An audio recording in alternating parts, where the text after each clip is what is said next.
Hi and welcome to the high priestess tarot. आप सब लोगों का बहुत ज़्यादा स्वागत है। Let's see that what is coming for you guys in the next 24 hours. And ये एक बहुत ही जनरल सा रीडिंग है, सो प्लीज़ जितना रेजोनेट करे आप उतना ही इसे समझिएगा, आपके लिए है। एंड मेरे बारे में सारा कुछ इन्फॉर्मेशन आपको नीचे डिस्क्रिप्शन बॉक्स में मिलेगा, आप वहाँ से जाके देख सकते हैं। सो देख लेते हैं आने वाले 24 घंटे में आपके लिए क्या आने वाला है, आप क्या एक्सपेक्ट कर सकते हो यूनिवर्स की तरफ से, and what is the message for you.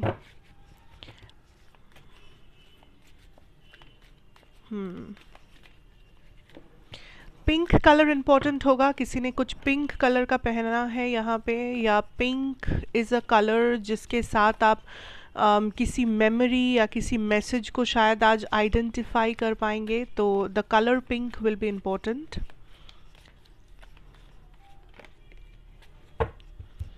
Let's see.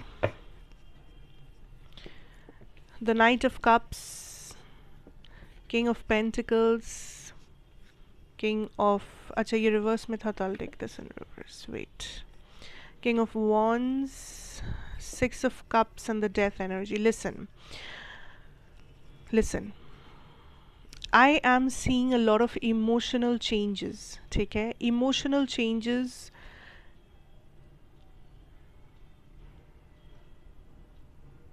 Okay, listen.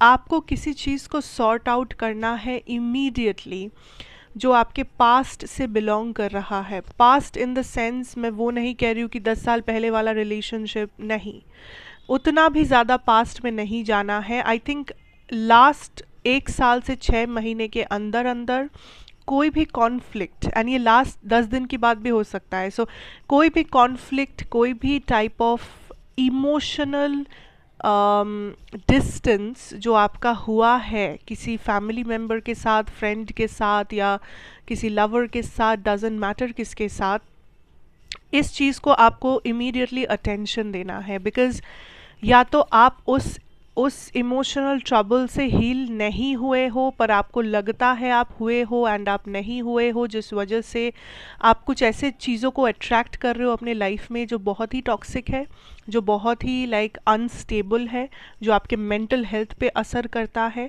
या फिर आप इस कॉन्फ्लिक्ट से कभी भी कन्फ्रंटेशन नहीं किए हो, आप दोनों में से कोई भी नहीं।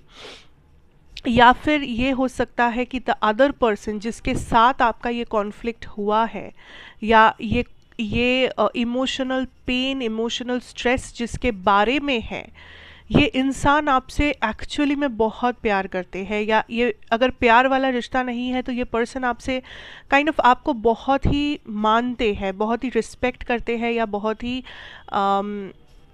एक जेन्युइन इमोशनल कनेक्शन आपके साथ फील करते हैं, चाहे वो फ्रेंडशिप वाला हो कनेक्शन, या लव हो, या फैमिली बॉन्डिंग हो, कोई भी टाइप का कनेक्शन हो, but there is a genuine connection जिससे आप दूर जा रहे हो क्योंकि आपको लग रहा है कि इसमें ये सामने वाला इंसान मुझे नहीं चाहते, या ये बहुत ही एक स्ट्रेसफुल सा सिचुएशन है एंड मैं इसका सामना करना ही नहीं चाहता, मैं इन सारी चीज़ों के बारे में सोचना ही नहीं चाहता, क्योंकि अगर मैं सोचूंगा तो मुझे बहुत स्ट्रेस होगा, मुझे बहुत पेन महसूस होगा, मैं मिस करूँगा सामने वाले इंसान को, या करूँगी whatever. But this is something जिसके ऊपर आपका अटेंशन जाना चाहिए था, या अभी भी जाना चाहिए, पर आप उसे नेग्लेक्ट कर रहे हो, अनदेखा कर रहे हो किसी कारण से, क्योंकि शायद आप डर रहे हो इस चीज़ का सामना करने से। And it's as simple as that. आप किसी चीज़ से डर रहे हो जो एक्चुअली में आपको डरना नहीं चाहिए। सो आपको इस चीज़ से डरना नहीं है, क्योंकि इस चीज़ को अगर आप कन्फ्रंट करते हो तो इस कन्फ्रंटेशन के दूसरे साइड में एक्चुअली इमोशनल हैप्पीनेस है, इमोशनल सेटिस्फैक्शन है।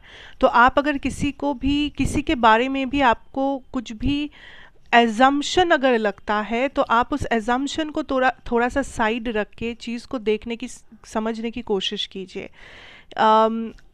यहाँ पे अब कुछ लोग बोल सकते हैं कि सामने वाला इंसान हमें सच में नहीं चाहते, या उन्होंने मुझे धोखा दिया, उन्होंने ऐसा किया वैसा किया। अगर ये बात है तो ठीक है। अगर आपके पास प्रूफ है, अगर सामने वाले इंसान ने आपसे ये चीज़ कहा है कि वो इंटरेस्टेड नहीं है, या फिर इन्होंने ऐसा कुछ कहा है, आपको सुनाया है डायरेक्टली, जिससे ये साबित होता है या ये चीज़ क्लियर होता है कि ये कनेक्शन, ये सिचुएशन एंड हो चुका है आप दोनों में, तो बात अलग है। मैं उन लोगों की बात नहीं कर रही हूँ। पर अगर आपने खुद कुछ अज्यूम किया है कि इस इंसान के लाइक ये इंसान चुप है, इसका मतलब ये कि वो मुझे चीट कर रहे हैं, या ऐसा है तो वैसा होगा, मतलब आपने अज्यूम किया है, ठीक है। या ऐसा हो सकता है कि आप किसी से दूर आ गए हो, आप उस इंसान को मिस करते हो, पर आपने कभी भी एक्शन नहीं लिया, आपने कभी भी सच्चाई को फाइंड आउट करने की कोशिश नहीं किया, या एटलीस्ट ये आप कभी अपने मन के डाउट को क्लैरिफाई ही नहीं किए इस पर्सन के बारे में कि एक्चुअल बात क्या है, एक्चुअली में हुआ क्या, या इस पर्सन का पर्सपेक्टिव क्या है, क्या वो सच में कुछ पॉजिटिव चाहते हैं या नेगेटिव चाहते हैं। सो समथिंग आप दोनों के बीच में जो अभी भी अनसेड है, अनसेटल्ड है, अभी भी अनफिनिश्ड है, कहानी अभी भी बाकी है, पर आपने किताब ही बंद कर दिया क्योंकि आपको लगा कहानी यहाँ पे ही ख़त्म हो गया था। पर कहानी अभी भी बाकी है कुछ लोगों के लिए, सबके लिए नहीं कह रही हूँ मैं ऑफ कोर्स। एंड अगेन ये सिर्फ रोमांटिक लव रिलेशनशिप की बात नहीं कर रही हूँ मैं। It can be father mother relationship, it can be parent या sibling relationship, it can be a friend वाला relationship, it can be any relationship. किसी को आपने मिसअंडरस्टैंड किया है, किसी ने आपको मिसअंडरस्टैंड किया है, जिसके वजह से एक बहुत ही खूबसूरत इमोशनल कनेक्शन यहाँ पे डिस्ट्रॉय होने जा रहा है या डिस्ट्रॉय हो चुका है। And you need to take action, you need to stop this, क्योंकि ये बहुत ही जेन्युइन और प्योर कनेक्शन है, right? Okay. Another thing is आप बहुत फ्रस्ट्रेटेड लग रहे हो अबाउट योर करियर सिचुएशन। यहाँ पे दो चीज़ हो सकता है, okay. Number one is that आप काइंड ऑफ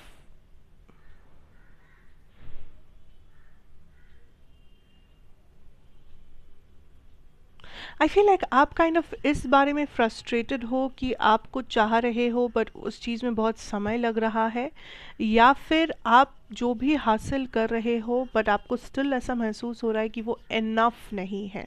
अब यहाँ पे दो चीज़ समझना ज़रूरी है कि अगर आप खुद को बहुत ज़्यादा जज कर रहे हो, अपने वर्क को, अपने करियर को, तो वो क्यों कर रहे हो? क्या वो इस वजह से है क्योंकि आप एम्बिशियस हो, आप कहीं पे पहुँचना चाहते हो, या क्या वो इस वजह से है कि लोग क्या कहेंगे, लोगों के एक्सपेक्टेशन पे खरे उतरना है।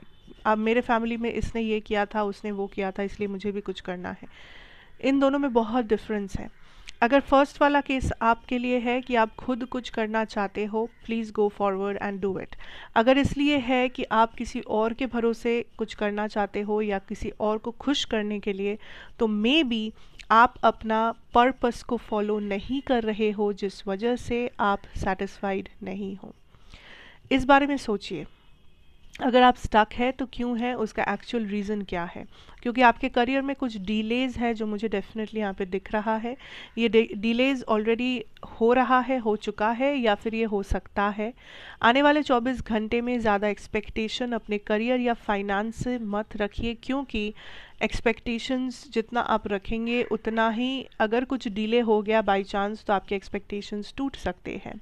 सो बी वेरी केयरफुल दैट आपको जितना करना है आप करेंगे, बट इस एटलीस्ट 24 घंटे के लिए आई सी दैट सिचुएशन थोड़ा सा स्टक है इसलिए क्योंकि थोड़े से डिलेज है, थोड़े से रिजेक्शंस नहीं है यहाँ पे। ऐसा नहीं कि कुछ कैंसिल हो रहा है या आप कुछ चाह रहे हो जो नहीं हो रहा है, शायद वो हो रहा है पर वो डिले करके हो रहा है, वो बाद थोड़ा दिन का समय बीत सकता है बीच में। आप जितना जल्दी एक्सपेक्ट कर रहे हो शायद वो उतना जल्दी नहीं हो सकता है। So that is something that is coming up, okay. But उसका मतलब ये नहीं कि आपको एक्शन लेना बंद करना है या आपको चुप बैठना है या आपको हाल छोड़ देना है, बिकॉज सिचुएशन अभी भी मूवमेंट में है। थोड़ा सा स्लो है पर मूव हो रहा है, पर अगर आप एक्शन लेना बंद कर देंगे या आप अपने साइड से कोशिश नहीं करेंगे तो शायद ये पूरी तरीके से स्टक हो जाएगा। सो आपको वो चीज़ बिल्कुल नहीं करना है। ओके, आपका लाइफ थोड़ा सा मेस्ड अप लग सकता है 24 घंटे में, इसलिए नहीं क्योंकि कुछ हो रहा है। आई थिंक ये फीलिंग काइंड ऑफ आपके अंदर से आ रहा है इंटरनली, दैट मेरे लाइफ में मुझे ऐसा ऐसा चाहिए था पर अभी भी ये सब चीज़ें परफेक्ट जगह पे नहीं है, थोड़ा सा इधर उधर सब कुछ बिखरा हुआ है मेरे ज़िंदगी में। बट उसके बारे में डोंट वरी, बिकॉज लाइफ कभी भी परफेक्ट नहीं होता है किसी का, एंड परफेक्शन एक्चुअली परफेक्शन बोल के कुछ होता भी नहीं है। सो आपका एक विजन अगर है आपके माइंड में कि मुझे अपना लाइफ इस प्रकार बनाना है, कभी बस उस विजन को आप फॉलो कीजिए। आप देखेंगे धीरे धीरे हर एक पजल अपने अपनी जगह पे फिट होता जाएगा, एक बार में ही सब कुछ परफेक्ट होगा ऐसी कोई भी बात नहीं है। सो प्लीज़ अपने आप को प्रेशराइज मत कीजिए ये बोलकर कि मुझे अपना लाइफ एकदम परफेक्ट बनाना है या मुझे ये सारे मेस्ड अप सिचुएशन को एकदम एक बार में क्लियर कर लेना है, बिकॉज वो पॉसिबल नहीं होता है। ओके, एंड इमोशनल सेटिस्फैक्शन आ रहा है आपकी ज़िंदगी में, इमोशनल हैप्पीनेस आ रहा है, इमोशनल कनेक्शंस बनने जा रहा है, चाहे वो नए कनेक्शंस भी हो सकते हैं, new love, new friendship, new people, new लोगों की एंट्री आपकी ज़िंदगी में, एंड इन लोगों के साथ एक इमोशनल कनेक्शन आपका बनेगा। बट ये भी याद रखना कि जो प्रीवियस कनेक्शंस है, पुराने कनेक्शंस है, जो जेन्युइन है, ऑफ कोर्स मैं टॉक्सिक नार्सिसिस्टिक कनेक्शंस की बात नहीं कर रही हूँ, मैं फ्रॉड लोगों की बात नहीं कर रही हूँ, मैं जेन्युइन इमोशनल कनेक्शन वाले लोगों की बात कर रही हूँ जिनके साथ आपका ऐसा कनेक्शन था। वो कनेक्शन को फिर से प्लीज़ रिवाइव करने की कोशिश कीजिए, क्योंकि फॉर नो रीज़न आप लोगों के बीच में एक डिस्टेंस आया है, एंड ये डिस्टेंस एक्चुअली किसी रीज़न, लाइक इस डिस्टेंस के पीछे जो भी रीज़न है वो आप दोनों के प्यार या आप दोनों के बॉन्ड से ज़्यादा नहीं है। So just take care of that energy, ठीक है? बाकी सब तो is on point. Okay, so anyways that is what I have for you. I hope this helps you out. I hope you like it. So अगर अच्छा लगा हो, do let me know, like, comment, share and subscribe to the channel, be a part of the family, and of course मैं आपसे फिर मिलूंगी एक और रीडिंग के साथ. Till then, take care and goodbye.